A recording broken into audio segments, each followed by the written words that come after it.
Good afternoon. I'm Dr. Nirav Shah, Commissioner of the Department of Health. I'm so pleased to be here with Governor Cuomo and the rest of you to sign this bill into law. Today, you will hear from Assembly Speaker Silver, Assemblyman Morelli, one of the bill's sponsors, Senator McDonald, Bob Wright, who founded Autism Speaks with his wife, Suzanne, after their grandson, Christian, was diagnosed with autism in 2004. The Wrights have been dedicated advocates and even more dedicated grandparents. I'd like to also acknowledge many of the groups and other folks who've made this bill a reality, starting with Courtney Burke of OPWDD, as well as other legislators, including Assemblywoman Janet Dupree, Assemblyman Marcus Molinaro, Assemblyman Gary Pretlow, and Assemblyman Jack McKinney.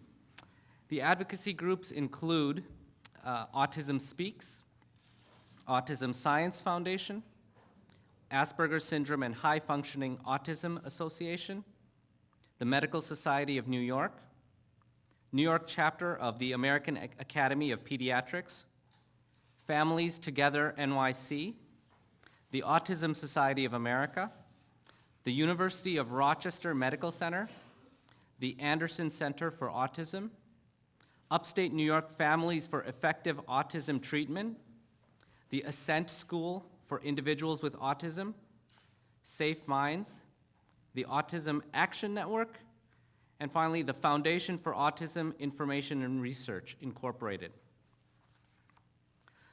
The law Governor Cuomo is signing today will expand healthcare coverage to cover all New Yorkers affected by autism.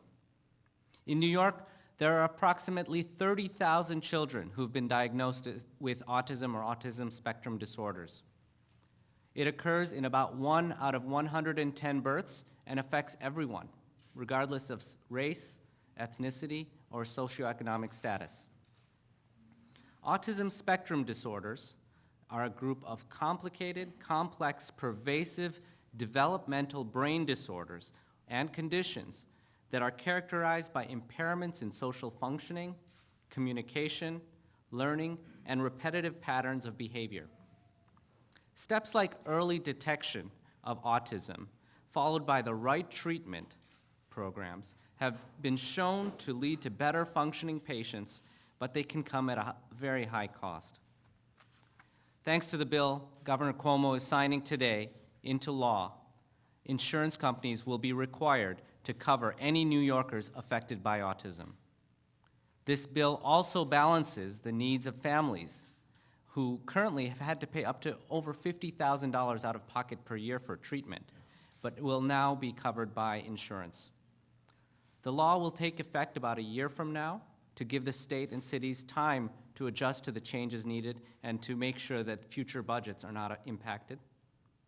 This law makes New York the 29th state to require coverage of autism. We are joining states across the country and every region, including California, New Jersey, Florida, and Connecticut, Pennsylvania, and Illinois. I applaud the governor and the legislator for their leadership on improving the health care of all New Yorkers. It is now my pleasure to introduce one of our legislative leaders this season, Assemblyman Speaker Shelley Silver.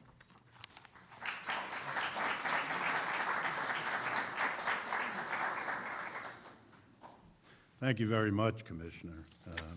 Delighted to be here on this, and I want to thank you, Governor, for making this possible. I speak for my colleagues in the Assembly on both sides of the aisle. Let me say how delighted we are that this important and profoundly compassionate legislation is being signed into law this afternoon. Over the years, I have served in the Assembly. It has been my privilege to participate in and be a witness to a number of passionate and historic debates on the floor of the People's House. Few have been as moving as the dialogue that took place during this past session on this issue of expanding health insurance coverage for autism spectrum disorders.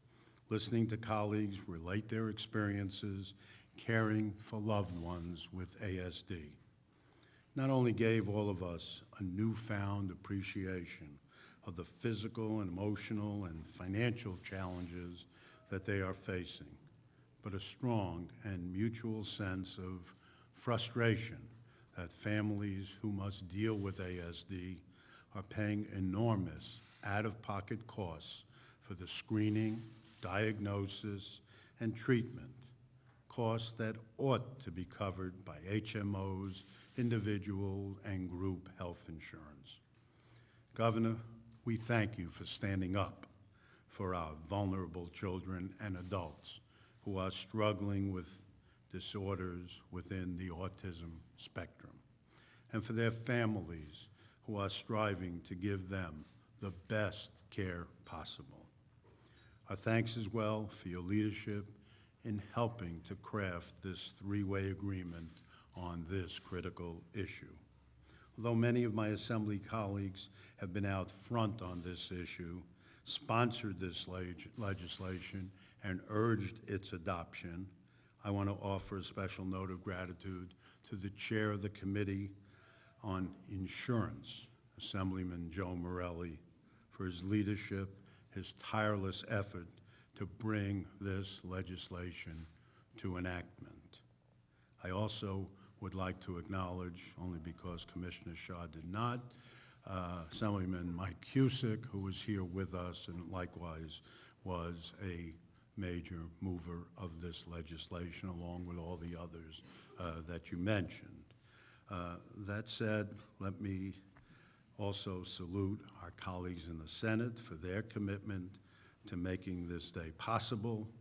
Our commendations as well to all of the autism advocacy groups, most notably Autism Speaks, for their contribution to this victory. While medical science has yet to find the one determining cause for these disorders, we know that autism is treatable. And studies tell us that early diagnosis and early treatment can make a significant difference in the lives of children with autism. When government steps up to ensure a brighter future for such children, especially in difficult times such as these, this to me is government with its priorities in order. This to me is government at its finest. I am proud to be part of this victory. I am proud of my Assembly colleagues on both sides of the aisle for contributing to and supporting this important legislation. And now it is my privilege to introduce the Assembly Chair of the Insurance Committee, who put together all of the competing views on how best to deal with this and shape them into the legislation we have before the governor today. He is someone who has made a tremendous mark in the legislature with his talent, with his vision, and with his practicality. Speak of Assemblyman Joe Morelli. It's my privilege to introduce him now.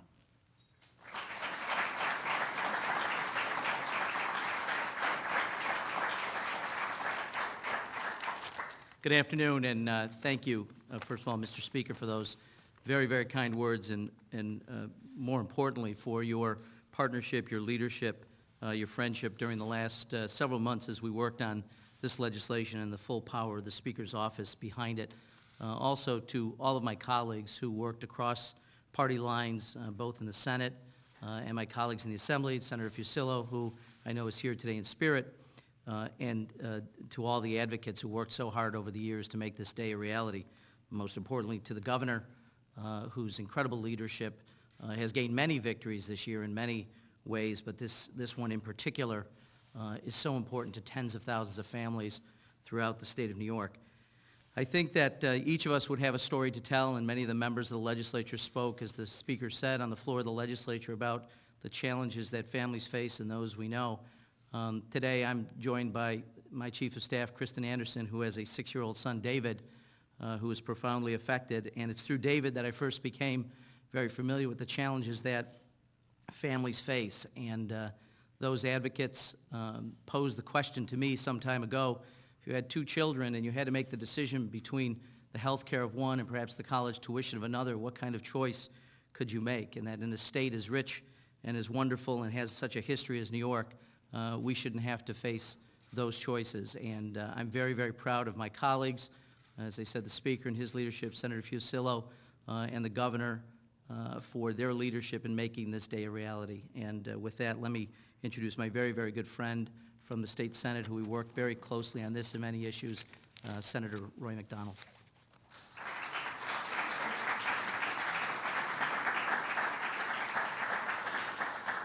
Thank you. What an honor it is to be here. I want to thank my legislative colleagues in both houses. I want to thank my governor. Thank you for making this happen. Thank you for your passion for people who need our help. As it was stated, both sides of the aisle, both houses. The Speaker represented many of the people who participated so strongly in his house. I feel an obligation to say, in my house, the 62 senators were all on the same page. They care deeply. I'm grateful to Chuck Fusillo, senator from Long Island, who could not be here, who was a very important part, as well as our leader, Dean Skelos. They cared. Every one of them cared. It was not easy. It took us a while, but thanks to our governor, we were able to accomplish this. Now that's myself, the senator, talking. I'm now talking as a grandfather of a 7-year-old named David and a 9-year-old named Jacob. They're brothers who are both autistic in a severe way. I'm talking about, with my grandfather hat still on, all the people I interact in the capital region where I'm from who suffer with these problems every day. They're grateful. We're going to have to do a lot more, but this is a gigantic step recognizing the needs of people who are lower income, who may have problems every day getting through the financial problems of our society, but still have to make those decisions about the people who need help the most. I'm the new Senate Chairman of Mental Health, Mental Disabilities, and it's a job I requested, and I'm grateful to have gotten earlier this year, but it's a job that can be emotionally overloading, and it can also be a job where people stop you on the street and ask for help, and you realize it's way beyond my capacity to do this. I'm proud to be a part of Governor Cuomo's team, the Senate, the Assembly's team, because what a team to have as we go forward on this issue. We will beat it. Now, it's my honor to introduce the next speaker. Autism Speaks founder, Robert Wright, and his lovely wife today, Suzanne, who's also here, and Katie, their daughter. Like myself, he's more than just an interested, very intelligent advocate. He's a grandfather of somebody with this problem. And what he's done for us, the average folk back home, in his pushing of this project and bringing this issue and these type of legislative items to bear is going to be so important. So, Bob, I'd like to have you come up here. Thank you.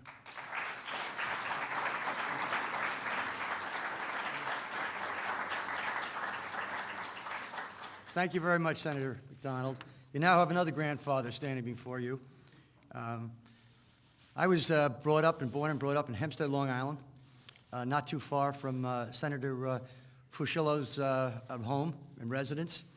My wife from West Hempstead in New York City, and Katie lives in New York City, and my grandson Christian lives in New York City, and he will be a beneficiary of this very important bill, as will all children living in the state of New York, and their parents and their grandparents too, as we all try to help out as best we can.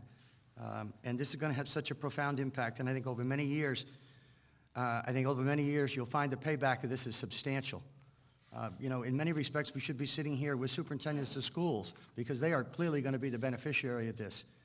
And children are going to have a much better chance to be educated, as opposed to having to start out from scratch in first or second grade with all these treatments an issue without having any help.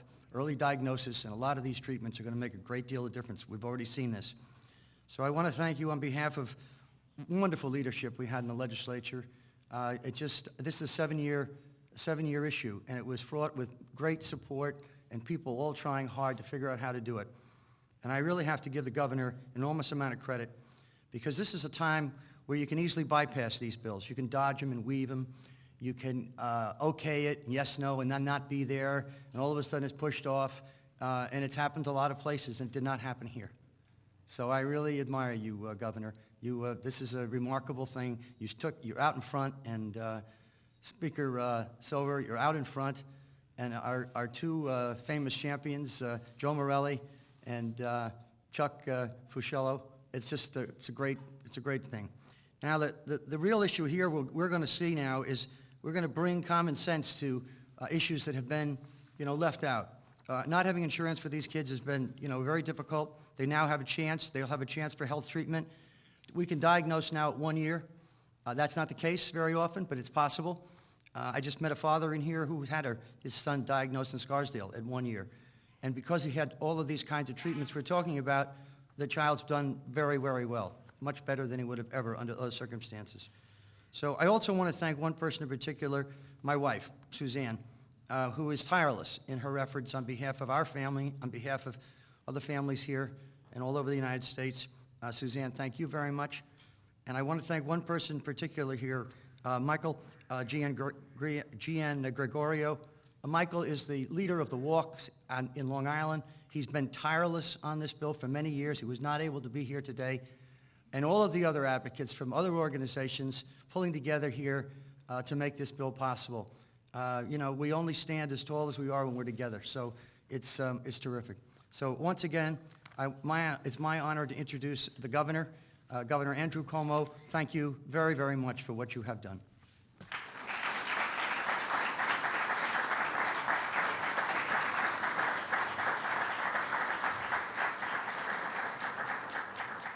Thank you very much, and good afternoon. First to Bob Wright and his family and all the people at Autism Speaks who have done an outstanding job of educating and advocating and never giving up, never giving up until government action was taken. Congratulations, and we salute you. Let's give them a round of applause.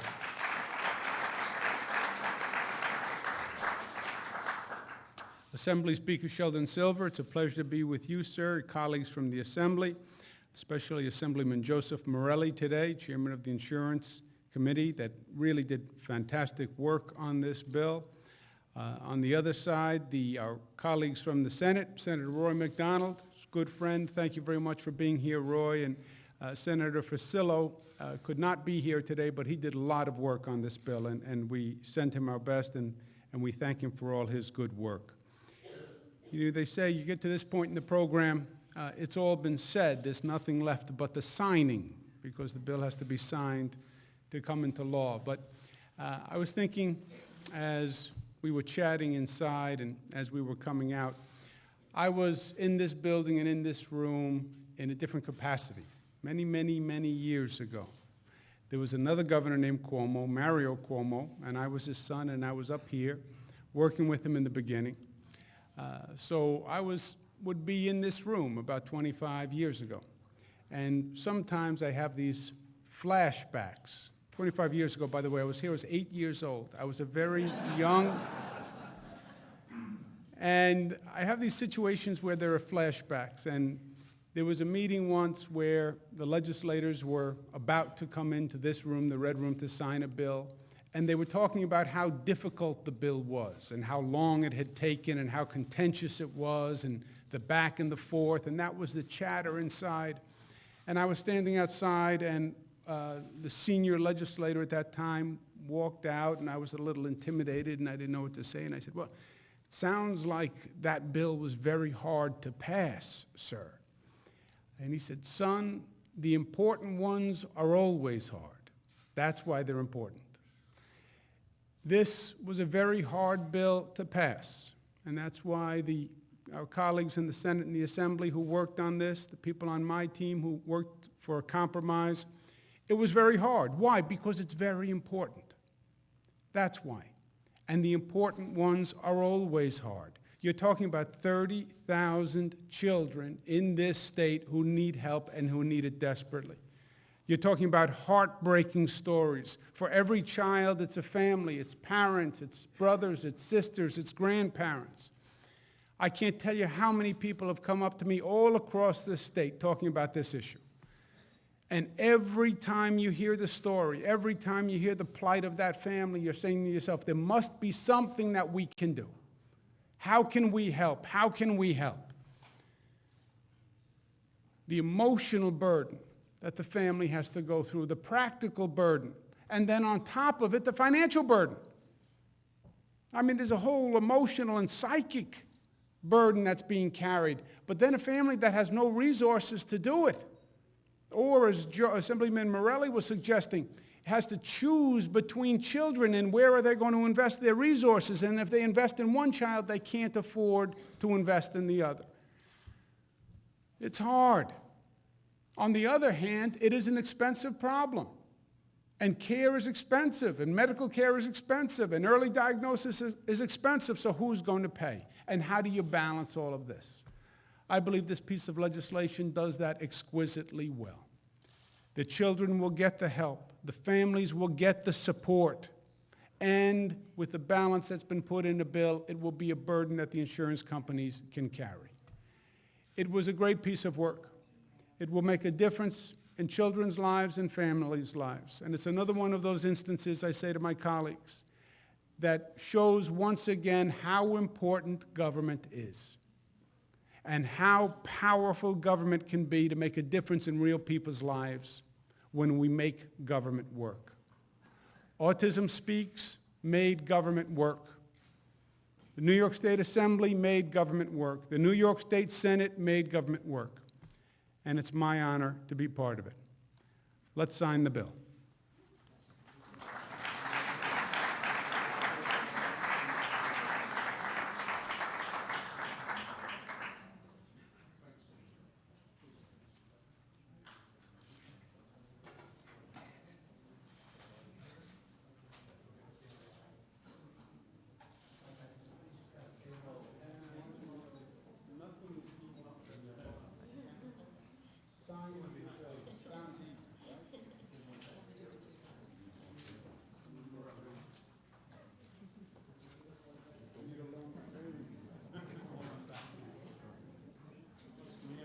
Step to your left. Your right, please. Your left. Moving that way. To your left side. There you go. Good? Come on. Good. Thank you. Okay? Okay, Berkeley. Come on, Mr. Chairman, sign. How many pens I have? Think this is easy?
Not even one. This is my first year. I'm just starting.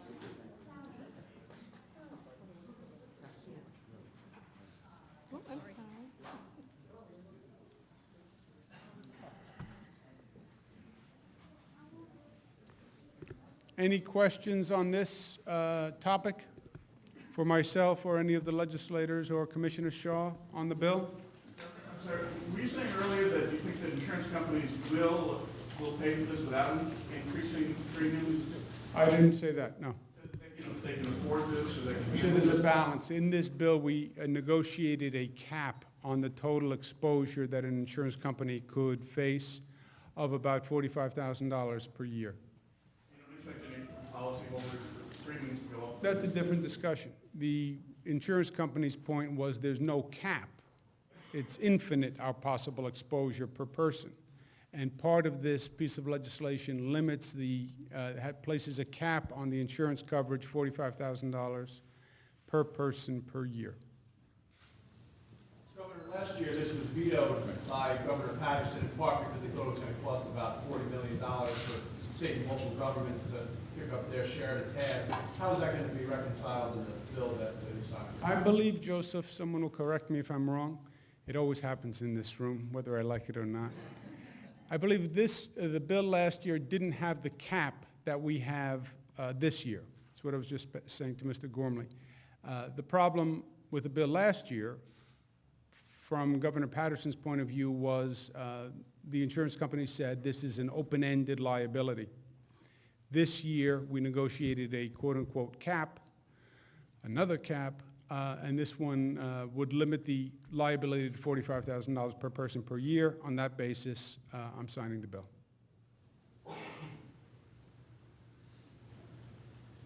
Anything else on this? Okay. At this point in the program, what happens is the press asks a lot of tedious questions on topics you never heard of and you never wanted to hear of. So anyone who would like to leave at this time, that would be quite all right. Except you can't leave because you're trapped by the press. Now, welcome to my life. All right, any off-topic questions? We'll do it quickly. Governor, could you give an update on what the state is doing on the Irene and Lee recovery efforts? Are you worried about the cold weather setting in and whether or not some of the rebuilding going on is in the floodplain? Well, we are working very hard. Lieutenant Governor Bob Duffy just last week did another round of visits. We have a special subcommittee of the cabinet where commissioners are part of the flood relief task force. And more than anything, we're working with the federal officials. Most of the assistance and the aid comes from the federal officials and from FEMA. And we've been advocating and aggressively pushing them to get as much done as quickly as possible. Am I happy with the results? I'm not happy with the results. I know they're trying very hard, but in a situation like this, you almost can't do enough and you can't do it quickly enough. So we're pushing as hard as we can. Some of the reports of people want to put the FEMA trailers at their homes, fix up their homes, and FEMA saying that they can't. Is there any way that the state can get involved in that and allow that to happen? You know, well, we can advocate vis-a-vis FEMA, which is what we're doing. And we're in the middle now of the dispute between homeowners and FEMA. Is a homeowner entitled to a trailer? Should they put a trailer there? How fast can the trailer come? And that's what we're trying to expedite. Is the FEMA trailer park a solution at this point if the homeowners can't site these trailers? Why not move forward with setting up one of these trailer parks?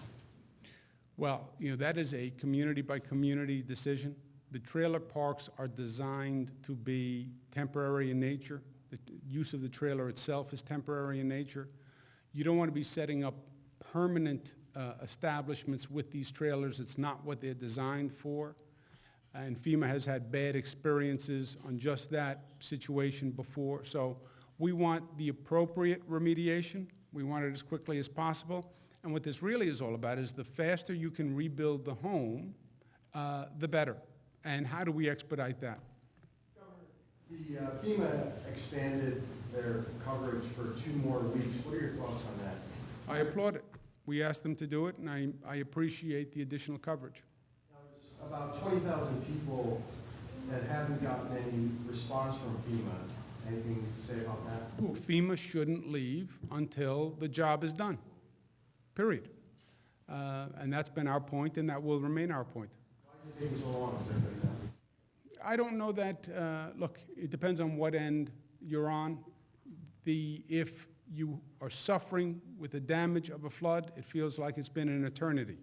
If you're on the federal government's side, you say we're expediting everything. So, you know, and again, I've been through this, as many of you know. I used to work in the federal government for 8 years, and I did a lot of emergency response work all across the country. I worked with FEMA. This dynamic is not unique to New York. Unfortunately, this happens all too often. Governor, for 12 days now, Occupy Albany has been set up in a park across the way. I believe it's been reported that Larry Schwartz, your secretary, met with city officials to coordinate the response to the protest. That response has been called an egregious abuse of power by Glenn Valley, former attorney for the state police. I was wondering if you could respond to his characterization of that. No, I can't. Given the criticism of Occupy Albany, the school districts, the unions, do you still feel that you're a progressive liberal, or is that just impossible in these fiscal times? I don't understand the question, Mike. Do you still consider yourself a progressive, a liberal, or are the fiscal times just so demanding that you have to make the cuts, that you have to make these decisions? Well, I once used the line, I'm progressive, but I'm broke, right? I think there's no question but that both are realities. We have programs and policies that are seeking to advance the state, that are advancing the state. I think we had an extraordinary session working with my colleagues on many levels. At the same time, we had a record deficit. We have a significant deficit once again. And we're not in a position to be throwing money at problems because we don't have the money, if throwing money at a problem was ever the right response. I do believe you can be both. You can be progressive in that moment and in that situation. See, your question suggests you can create new facts. I can't create new facts. I can't wish the state to have a surplus. I can't wish a deficit to go away. So I have to govern in this situation with these facts, and I have to represent the people the best way I can with these facts. And these facts are, we're in the middle of an economic recession. It is nationwide. The state has a multi-billion-dollar deficit. And how are you a progressive leader in that context? That's the challenge that we face. And not just myself, but my colleagues in the legislature on both sides, Now, they can say, well, we'll spend more money, but they also have to responsibly say, and where is it, and where would we get it, and how do we close the deficit? So that's the tension governing at these times. You don't have this tension, by the way, as I was thinking about the number of times I've been here. Sometimes the economy's going great, everybody's making a lot of money, state is making a lot of money, and you're actually figuring out how to spend the surplus. It's a very nice time to be governor during that time. It's also a nice time to be a legislator. More money, who do we give the additional money to? How do we invest? Those are the easier or more fun days than this situation. But I could argue that this is probably a greater test of leadership. How do you make it work in this moment? On the deficit, any idea of what it is at this time, and is it going up, down, or sideways? We concluded the budget earlier in the year with a set of projections, and we've then been watching what they call the revenue collections during the course of the year. Initially, the revenues were coming in better than expected. March, April, May. And we were ahead of the projections on the budget. It is now slowed. It's fair to say that it has slowed down, and the deficit at this point appears to be getting worse. We'll have numbers soon, but the signs are not good thus far. Is it go beyond $2 billion? Yes. There's a coalition of business and school district groups that are calling for mandate relief, and there's a lot of things that have come up in the past, but they say there's more urgency now that the tax cap has taken effect. Do you expect to put any mandate relief measures in your proposed executive budget next year? I think, Nick, mandate relief is a work in progress. Mandate relief is the state mandates that local governments do certain things in education, in providing government services. The local governments call them mandates. It's sort of a pejorative term, but that's how they feel about it, that the state is mandating that they do something. And the point of view of the local governments is the state is mandating things be done and not giving them the money to do it. So this is an onerous burden on local government. It is a constant exercise, Nick. We made progress on the mandate reliefs this past session. Some would say not enough. We'll do it again next session. I think it's a continuing process. It's an evolving process. How do you further improve the relationship between the state and the local? How do you find more efficiencies and more effectiveness? And that's an ongoing process. The state has made it clear that it does not want overnight camping in Lafayette Park, and there aren't any Occupy Albany tents there. But just beside Lafayette Park is the city-owned Academy Park, where there are, as I'm sure you're aware, several dozen tents, and they seem to have no inclination toward leaving. So that effectively negates what the state has done. Want those tents removed from the city-owned property? If so, why? If not, why aren't they allowed to go in the state portion? Because there is a city portion and there is a state portion. There are protesters, Occupy Albany protesters who are in a city park. And my position is very simple. The city will determine whether or not they enforce the curfew on the city side of the park. On the state side of the park, the state will determine whether or not they enforce the curfew. And the state has determined that we will enforce the curfew on the state capitol grounds, period. For those of you who are familiar at all with how the Capitol works, we have a very active democracy in New York, which I respect. We have a lot of demonstrations, we have a lot of protests, we have a lot of people coming up to give their opinion. When you're here during the legislative session, there will be literally thousands of people in this building, on these grounds, on any given day. And it's great because people make their voice heard. The legislators get to hear in close proximity and at high decibel level exactly how their constituents think they should vote. But it is also a situation that has to be managed. And the state's position is we have to enforce the curfews if we're going to operate the complex. So we will enforce the curfew. We have said that from day one. The state police had originally agreed with the city police to even conform the state curfew to fit the city curfew. The city has decided not to enforce their curfew. That's fine too. Cities all across the nation are trying to figure out how to deal with these Occupy movements. Some are enforcing the curfew, some are not enforcing the curfew, and that is a local government determination. I will leave it up to them. Mayor Bloomberg has said he will enforce the curfew in city parks. City of Rochester has enforced the curfew. Buffalo, I don't believe, enforces the curfew. Albany doesn't enforce the curfew. Chicago doesn't enforce the curfew. So there are a number of varieties. That's up to local government. Our position is we have to operate this complex. We're going to enforce the curfew. You say that these people are here to have their voices heard, and that many of the voices are calling for the millionaire's tax. Are you hearing that voice? And in the context of possibly more than $2 billion deficit, is a millionaire's tax something that would be considered to cut that deficit?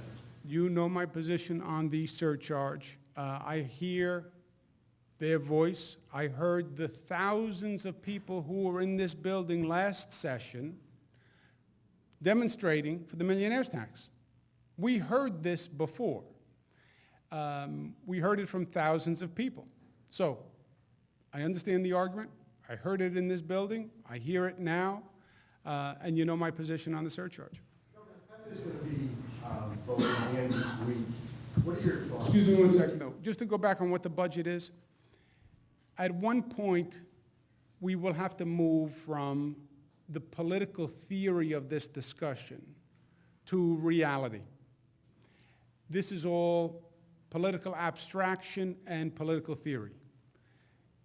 At one point, there will be reality. We will have a budget. We will have a set of numbers. We'll have expenses. We'll have deficits. And then we'll need a plan that we can agree on for the benefit of the people of the state of New York. Don't harp on this $2 billion number. I was asked, do I think it could be $2 billion? I said yes. I believe it can be more than $2 billion. I answered the question specifically. We don't yet know what the deficit projection is. When we finished last year, we were projecting 2.4. We have, subsequent to that, said we believe it's going to be higher than the 2.4. Okay? So let's just be clear on the numbers. About PEF and their voting on the contract, and what's your thought is? My thought is, I feel confident that we did everything we could to get PEF to a place for a successful outcome. And I feel good about the effort. My team worked very, very hard to come up with a number of variations to address concerns of the members. The PEF team worked very hard, especially the second time around, to communicate with the members. As I said all along, it is up to PEF. It was up to the leadership. Now it's up to the membership, but it is up to PEF. I feel good about the effort that we made, and we'll see what happens, I guess, on Thursday. Do you still intend to hold a summit meeting of sorts on Mayor Bloomberg's recap bill? And are we any closer to a resolution on that issue? Yes and yes. We're at the summit meeting. This week. When you say you meant the generic you, right? I am not actually going to be doing the meeting. Secretary Larry Schwartz and Council Mylan Dennerstein will be having the meeting. It will be this week. And as I said all along, I would like to see a resolution of this matter. What do you want to see happen with the primaries next year? We had a story today that said there might be 3 primaries to satisfy the federal court mandate. Is that a good outcome from your point of view? Bill, I want the same thing in life now almost across the board. I want mutually beneficial resolutions. That's what I want. I want conclusions, I want progress, and I want mutually beneficial resolutions. That's all I want. That is all I want. Budgets, primaries, union contracts. I only want one. That's what I want for Christmas. I'm writing a note to Santa. Mutually beneficial resolutions. That's what I want. Reported that you were going to make some new appointments for appellate court judges. Are these to replace judges who are retiring, or are these additional judges for the districts around the city? It could be, therefore, vacancies primarily, Betty. There are vacancies? Yes. Governor, there's a number of towns and municipalities in the state that have changed their zoning or outright banned hydraulic fracturing. There are now some court cases. Challenges saying that state law should overrule the local laws. Do you think municipalities should have the right to ban this practice if they don't want it? That's not going to be a question of opinion. It's going to be a question of the law, and it's going to be challenged one way or the other, and a court is going to decide. Where we are with hydrofracking is we have a process. I said all along, I know that the temperature is high, pardon the pun, with hydrofracking, but I said we have a process. Let's get the facts. Let the science and the facts make the determination, not emotion and not politics. And DEC is going through a process where they're going through comments. They have an advisory board, which has people from different opinions on this issue. And they're working through it. And let's get the facts and the science, and then we'll make a determination. I get, again, we're talking about the millionaires tax. I get the political theory.